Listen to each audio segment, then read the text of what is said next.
think he is saying that it will be time for a nice cuppa out of us.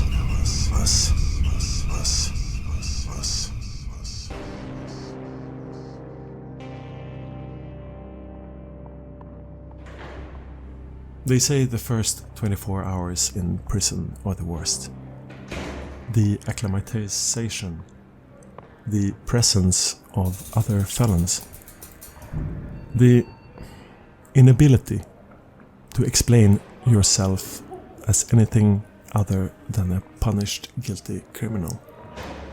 The time in court and in various holding blocks and arrest buildings over the greater London area, it is easy to believe that somehow a grain of innocence will be found in you.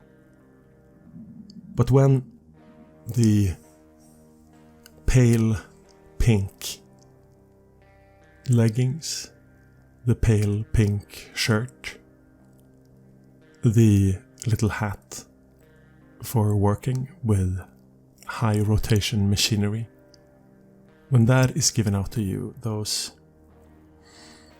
doubts whether guilt has been assessed or not disappear. Nothing can drive them away, as personal belongings disappear into a plastic box, noted upon with a felt pen and placed with hundreds of other boxes. A ration card with 10 stamps for the £100 in your wallet. The reception center at Leeds main prison for men is on D1, the second landing of the complex. The jail was built in the mid-1800s and parts of them... The jail was built in the late 1800s and parts of it is still squatting, heavy, almost grotesque and gothic edifices. Even if most of the place now is underground or in a side building with walls of concrete. 1,121 prisoners, all of them found guilty of crimes that have committed them here for a very long time. Later in 2010, it will be taken up for inspection as one of the UK prisoners with the worst conditions for inmates. On arrival on D1, Paul, you see a single member of staff sitting at a plastic table outside of the office wing. A guard is with you. He has followed you all the way from the van. He unlocks the handcuffs behind your back, locks one of them at the table, and nods for you to sit down. You still have the plastic tray with your blankets and your extra uniforms and shoes with you. It feels like the army, but still not. The member of staff is a woman. She's busy reading something from a leather-bound little book.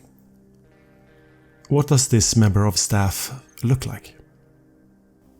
She looks busy, as though she is paying attention to something or anything other than where she actually is. Her hair has a sort of straw where the colour has been dragged out. And still, even though she's not very physically big, she still seems to have this presence that is much larger than her herself. You're waiting to check in Paul Richards, one of the more famous felons for the last year or so at least. The Bullseye Bobby. He who killed the sheriff He's got as many names among criminals as you can think of, and same with the media. And here he is, smaller than you imagined somehow. She must be someone important. Yeah, Paul, you stand there next to the bench. What do? I feel my wrist that has just been uncuffed. As I'm trying to hold on to the tray with these things, I feel weak. I stand there and I wait patiently to be processed, if that is what is going to happen. Yes. Finally, she looks up. Name? Paul Joseph Richards. Yes. Welcome. We have been waiting for your arrival. Well, here I am. And you are? You can call me Madeleine Richards. I am I'm a behavioral therapist. I have been assigned to your case. It is often difficult for former members of law enforcement to,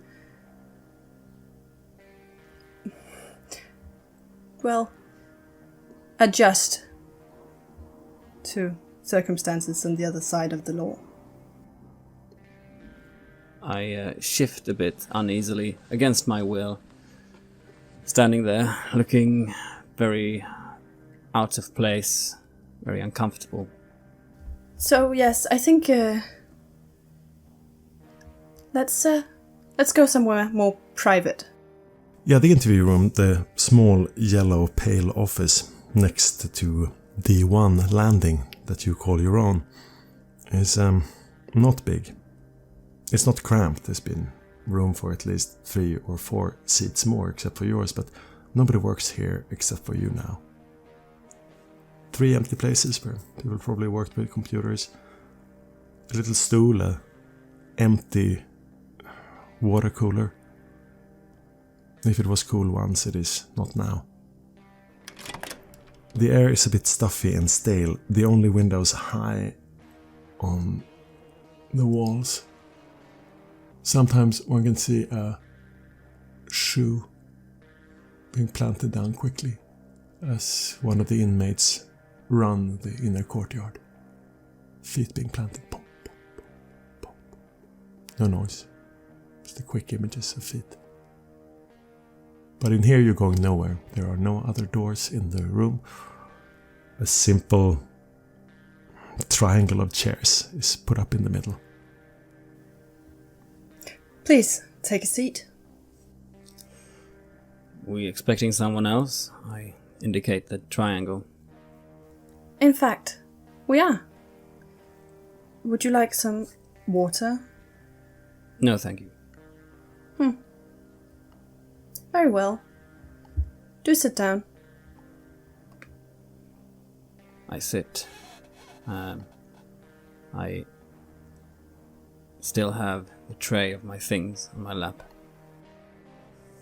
Yeah, Madeleine, you see he's gotten his pack of tobacco, his 4-pound phone credit card, a PIN number on a small sheet of paper, and the free stamped prison letter to enable him to contact friends and loved ones.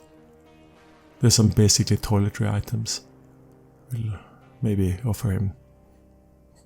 There are some basic toiletry items to allow him to freshen up. The letter will go nowhere. You know that. The phone will ring busy. No one's coming for them. The light above the door shifts to red, indicating that outer sluice to D1 is open. That should be him. Yes. Francis, you have been up in Leeds for at least a month now. Your sentence is unusually light for this facility. And it was almost inevitable that you would start working in the clinic as cleaner and assistant. Slight modicum of trust given you. You haven't really been called up to administration much. It's like they haven't wanted to advertise your presence, or advertise it to the inmates perhaps. But now, after 3.5 weeks here, it happens. Called to D1. Pronto. The guard outside your cell raps on the door and says, "Get moving. Yeah, you're wanted with the counselor upstairs.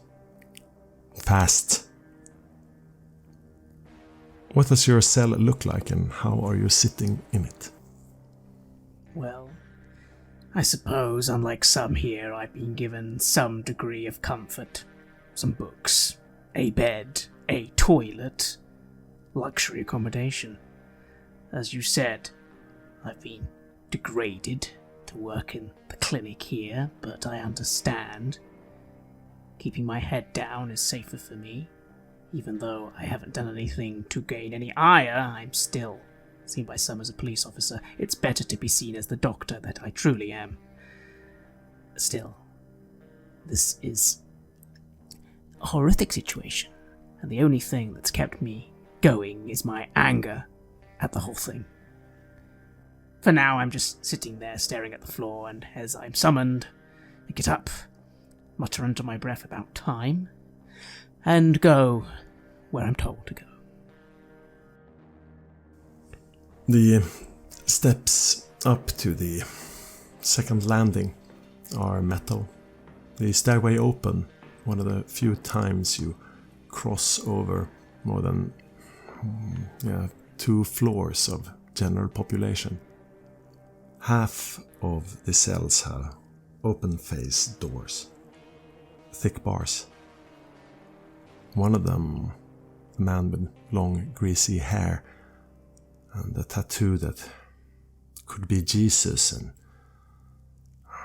could be John Lennon, could be Charles Manson. The ink is so blurred it's hard to see. He smiles a toothless grin at you. One day I'm gonna know who you are. Maybe they will tell you up there who you are. Come on, tell me who you are. Has this guy ever told us why he is in here? Some noises. Shut up.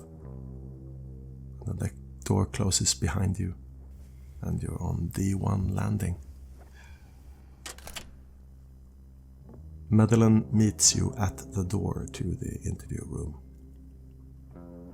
The security guard just looks up a bit lazily at you, not expecting you to attempt anything. Francis. Welcome. Please, come inside. We're going to get this all sorted out. Sure we are. And I go and I sit. I give an involuntary jolt as Madeleine speaks the name, and when I hear Francis' voice, I have to strain myself not to look in its direction. I just sit where I've taken my place, with my tray, the signed goods, looking straight ahead, wondering what the Lord wants. Why? What the Lord wants is hard to know. Some Russian that you shared time with at a holding place, this must have been somewhere in south of London, used to scream, "Why? Why? Why did you put him upside down, not front face up?" Faith reduced to meaningless babble. But here he is, your old friend. Francis? You haven't met each other for a long time. Months.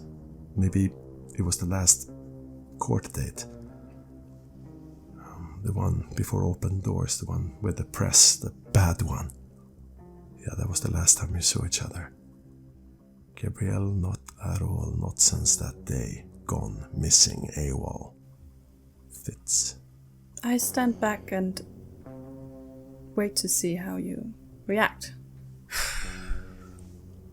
I just say the name out loud in front of me as a tired greeting. I nod, looking at Paul, a moment of sympathy. This wasn't his fault. He just happened to be in command, but it doesn't matter what I think. And then I look to the woman in here and say, "Where's my bloody representation?" Oh, you don't need representation. I'm here to help you. You're not my lawyer, no offense. That is correct. Well, if you would prefer to speak to a lawyer, I'm sure that could be arranged, but... I have a lawyer. I've been unable to get through. You, I imagine, know that. So unless my lawyer is brought here for whatever proceedings you're going, I don't see what we're going to achieve today, Counselor. Well, then I suppose we might start with Paul. I twist uncomfortably in the chair and I say, "Just sit down, Francis. Would you?" I take my seat, just simmering, but quiet. Good. It is a rumor, or a happy little story perhaps, that many inmates like to tell each other, that if you can only be declared insane, you can escape prison for a much better life. But in fact, the places they take you to when you are out of contact with reality tend to be, well, much more difficult to leave. So, I am here today to, well, just make some notes and see how much in contact with reality you are. Do you understand? I look up, raising an eyebrow, thinking to myself, is she? And I look over to Francis, and then I just sigh. I just remark, crystal clear. Excellent. So, let's talk about what happened during that day.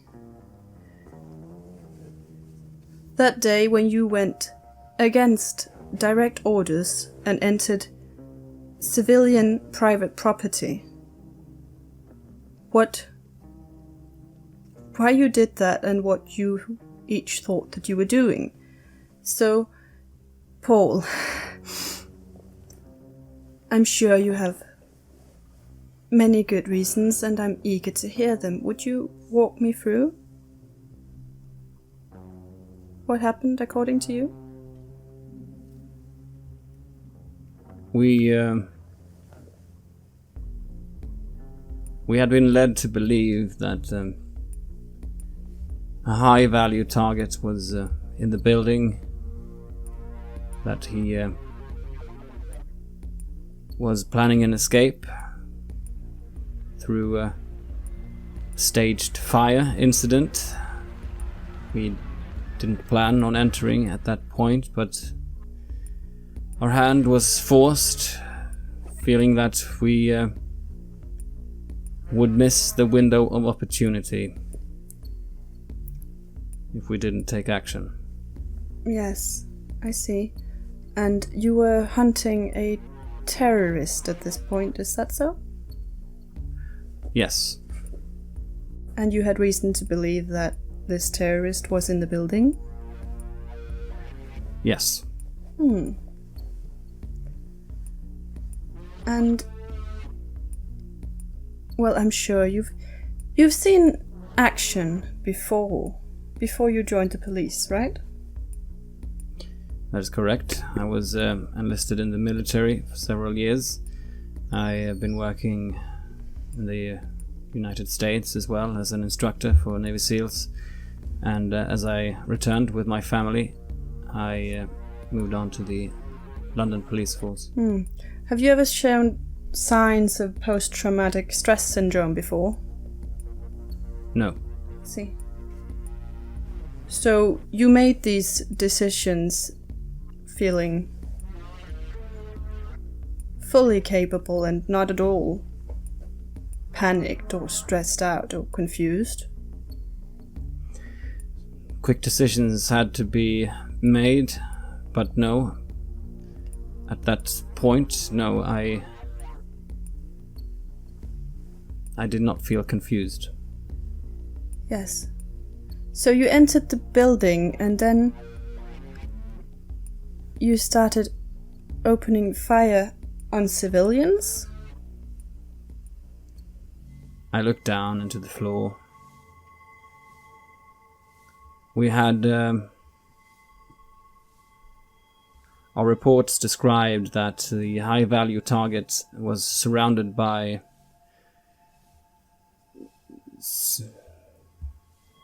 Yes. sympathetic elements, gods. We assumed that the people that we would meet there might be civilians among them, and so the ammunition that we used was non-lethal for the initial breach. And at what point did you change over to lethal ammunition? At the point when we were about to breach the room where the suspect was plausible to be held. I still look down and I twist my wrist. There's a stack of surveillance photos next to his file. You know that if you just flip one, there will be an image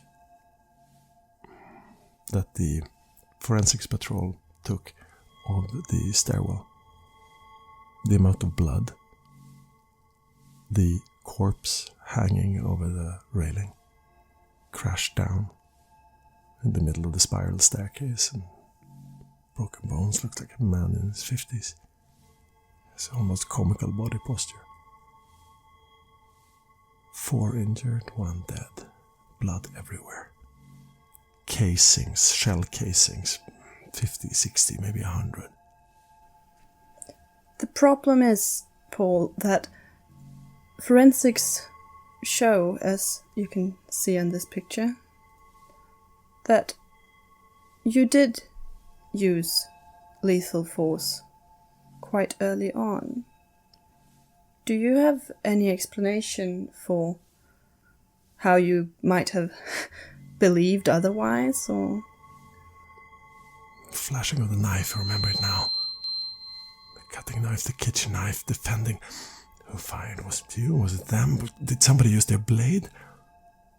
It's all so blurry. That thing crashing. We had squad had we had combat knives. I avoid looking at the photo for close combat. It was never meant to demand there that we had casualties. Yes, but there should was not a life or death situation. There should not be casualties in a civilian building inhabited by civilians. There was a stairwell. Yes. We were attacked. Yes, but this is the next problem. Were you attacked when you were given a direct order by your commanding officer, Isaac Khan, to stand down?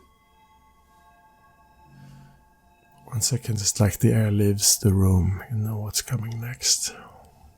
Know the moment so well now. Khan's statement at the hearing. You still hear it inside your head. I had removed the earpieces because I was about to liaise with Paul and to indicate that there was no need for the protection with the high explosive ammo. We had to reassess the situation given the telling data that was right in front of me when I saw the suspect and the other perpetrators. None of that equipment was necessary. I told him. I didn't think he couldn't handle being wrong, but that is what must have happened. A terrible misunderstanding, a certainty, an inability to shift conviction at the moment when he should. A bias of having gone too far already, maybe. This was all my fault. My ill-placed trust in the individuals that perform these actions. The fervor to inspire not care, but incompetent, quick, hasty decisions. The least of them. May God forgive me. I naturally have tendered my resignation from the London Metropolitan Police Department that I have so shamed. I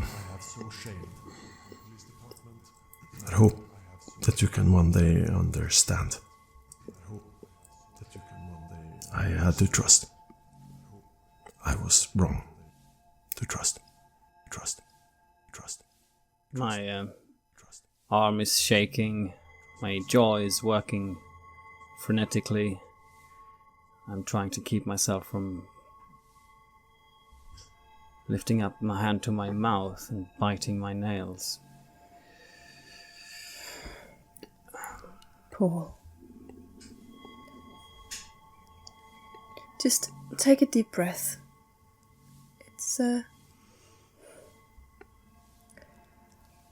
what you say in this room, I'm not gonna take that anywhere. I'm here to help you. I don't work for the prison. I'm an independent therapist. I'm just here to try to help you adjust. Alright? Yeah. So, yes. And I'm sure you acted in the best of faith. Overwhelming pressure can... Yes.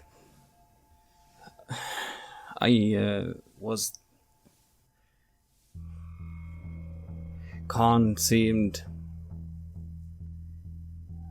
He was so convinced that moving in was the right choice. And I suppose it was the right thing to do, but no, it wasn't the right thing to do.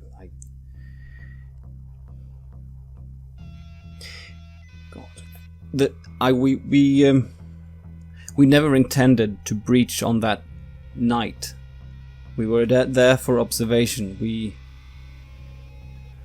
Oh. We had arrived with the full team. I don't know why Khan wanted the full team there from the start. I don't know if this was what he wanted from the start. Oh, so. But my intention was never to breach the building on that night. We were there for observation, to gather more intelligence to be ready, but first of all to make sure that the adversary was really there. It was a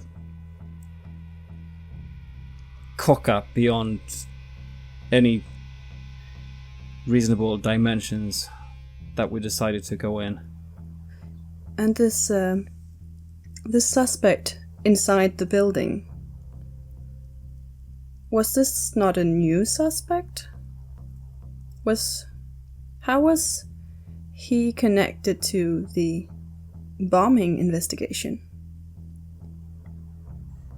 Francis, you can see that she has the whole file lying there. All of the data is sitting there at her fingertips. She knows all the answer to all these questions. This can't be what she's really after. Of course, I'm thinking in my mind, counselor, psychiatrist. I know I'm not insane. It's the whole point. But I remain silent, looking at Paul with sympathy. The thing that's made me most angry about all this, of course, is knowing that this Khan is out there still. This is all his fault. Why is he not in jail as well? And of course, Gabrielle Ellis. And Madeline, you see your notes, preliminary questions, then just 3 numbers, 406, underlined, question mark.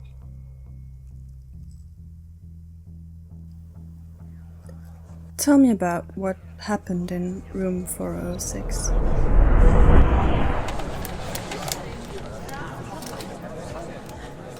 The air in the corridor is almost wet. Tension, sweat, blood, smell, fear, cordite still hanging. Eyes of your men behind their masks, like scared cattle waiting for slaughter more than soldiers. They're shaping up, they're forming around the door. He's been in there now for at least 30 seconds. Why? Why hasn't he called for you to come in? Why nothing? No noise, no gunshots, no screams, no tearing, no nothing. It's that unbearable silence inside. Except for the instrumental chords. Synth chords. From the karaoke. With no voice. Just Phil Collins' choruses of well-schooled soul vocalists. Just the backing vocals. No main voice. The team looks to you, anxious.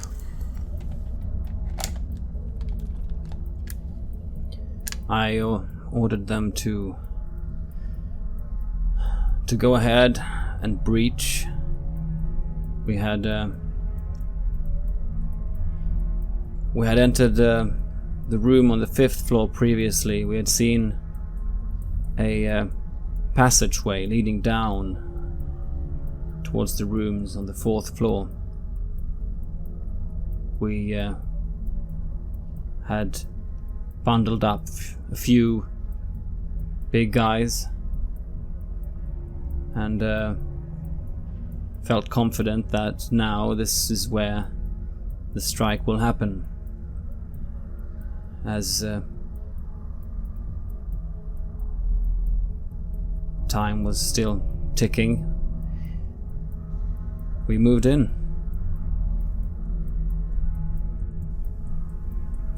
The floor. It's from in here. Yes, everything wet comes from here. Snot and piss and blood. The old fat man's piss and blood. And now puke as he heaves on the carpet. Back in that moment. Is this him? Held down by strong hands. A man in a leather jacket with a face almost as dark pushes him to the ground. A teenage boy. in Converse All-Stars is kicking so hard a seam breaks. The shoe flies off from his foot, but he keeps on kicking. There are screams, hate. They're on him. There's 5, 6, 7 of them in here, cranked up, and they have him just like Khan said, hostage, beaten. One of them mockingly holds out the karaoke mic to him. Come sing it, come sing it, you fat fuck. You're not destroying anyone there. The bang, the screams. They still hold him. Rudy against the wall, also vomiting something dark from the mouth.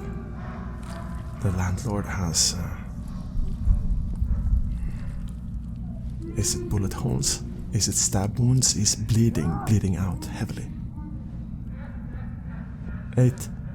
One of them at least armed. 2, 3 handguns, maybe more. Pokers, baseball bat, training clothes, bomber jackets.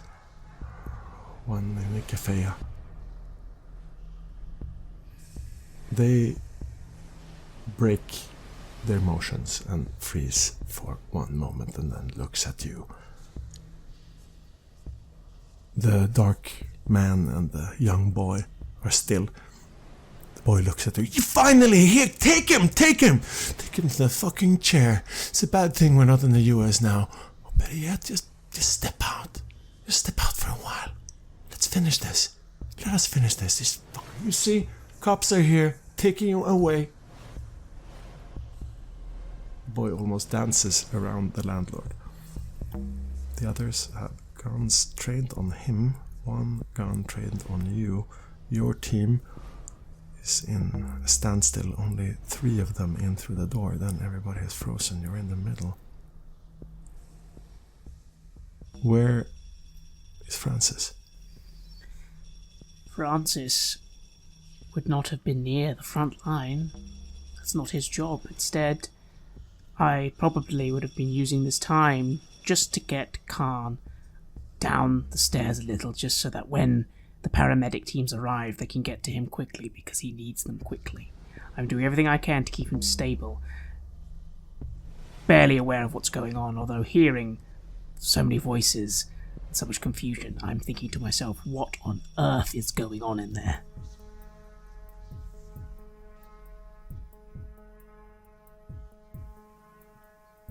So, your team entered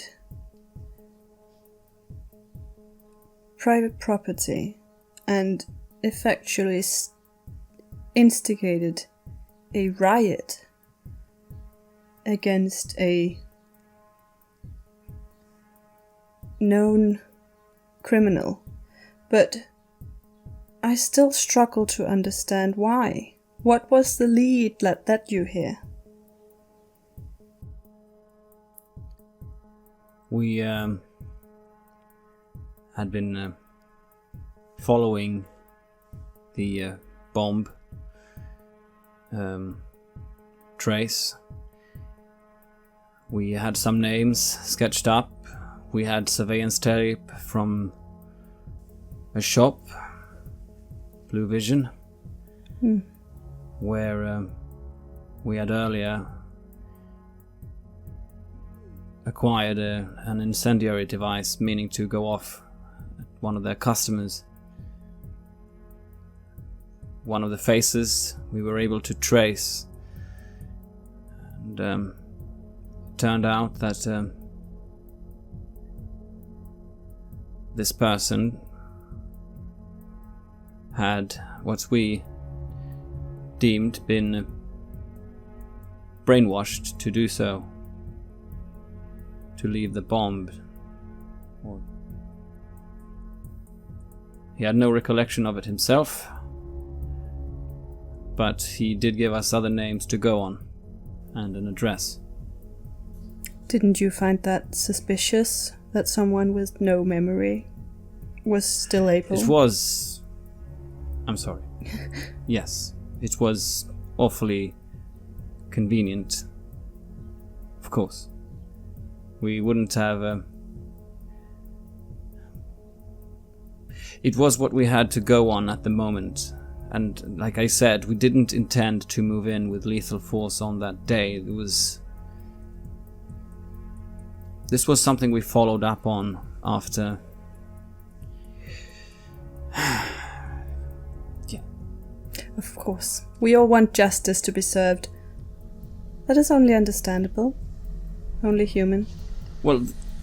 It's getting hard to pull the picture out of your mind. Gabrielle, pulling her gun, pointing at the landlord, looking with concern at Rudy. Rudy! What are you waiting for? Torch him! Kill him! Fucking shop him! Shop him! She holds the gun up. He's a worse monster than anything we found.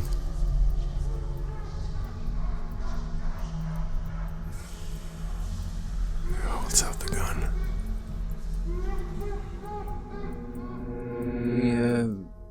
We were just breaching. We knew that the suspect was in there. I shake my head and I look down and I'm changing the subjects as if I'm reliving the scene. We got in. There were armed hostiles. We had a quick exchange. Tried to get them to put down their weapons. And then shots were fired. And it wasn't him. No, he bled like anyone. But that was not the real kicker. He was later sitting down with one of the young men. He couldn't believe why. He couldn't understand why you didn't instantly shoot the landlord, why you didn't arrest him, why you... Look. He kept guys here. Aren't you supposed to... Why?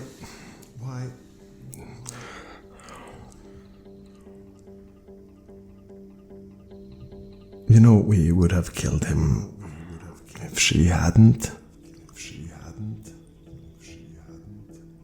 And, you know, it was the right thing.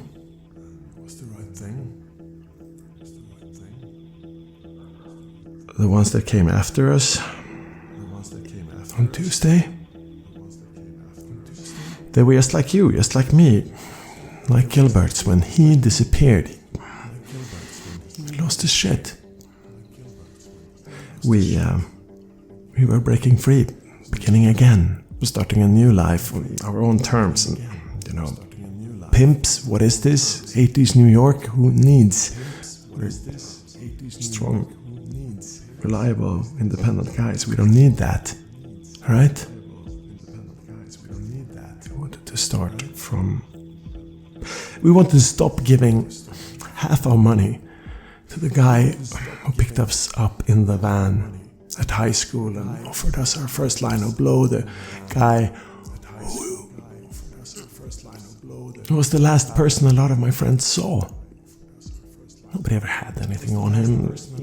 Everybody was too scared to say anything. Living space, the right to earn, not being beaten, not being outed in front of the cops at the game, you know.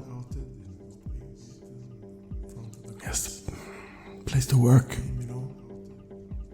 Those things control us, and he controlled us for such a long time, and he must have broken in a new boy a month.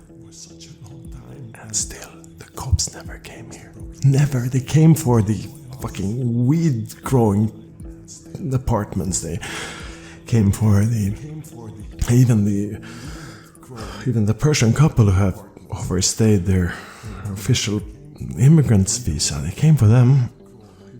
They never came for us, not a single time.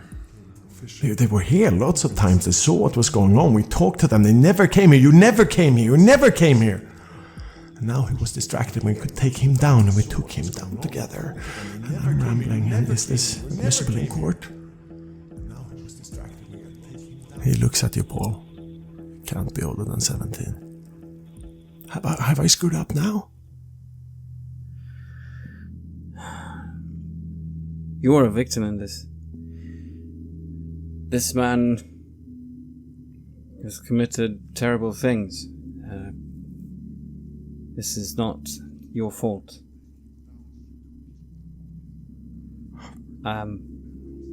You are not the one to take the blame for this. You feel a hand on your shoulder. You clearly remember it. The weight. You kind of expect what's coming next, but they're gentler than you thought. It's half the team standing looking at you. They've removed their balaclavas and their helmets, but 2 of them have their sidearms in hand. Look sad. It's Moss who says it. Shepard is silent. Wilkinson too. We can bring you out the back. Hope there is less noise there, sir. Yeah, these kids, they make sure they We get... have the situation under control, sir. Would you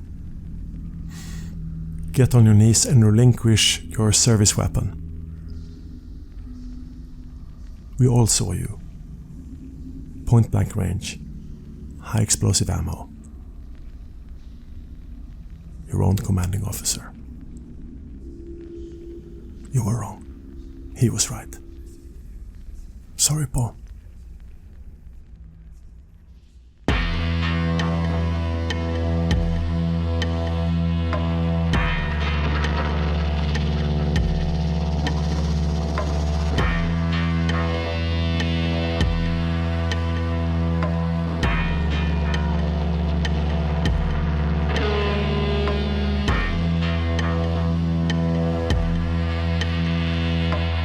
You have listened to an episode of Red Moon Roleplaying, where we play the chronicle No Man is an Island for Vampire the Masquerade 5th edition. Our storyteller was Martin Ericsson, and we were also joined by Anna-Karin Linder. The music was created by Lola Zaza, and the sound effects are from the fine folks at freesound.org and Sirenscape. We would like to give massive thanks to our champions of the Red Moon, Martin Heuschober, Nastasia Raulerson, Simon Cooper, David, Julia, and David Hagberg for their generous support. And we would of course also like to thank all of our other patrons. Without your support, the show would not be possible. If you want to support our work, please check us out on Patreon. You can get access to bonus campaigns for Cult of Divinity Lost and Coriolis there, as well as get early and raw access to all of our recordings. You can also hear your name read on the show as a champion of the Red Moon, as well as play Cult with us. Most importantly, that support is what keeps the show going, so do check us out there. And remember, death is not the end.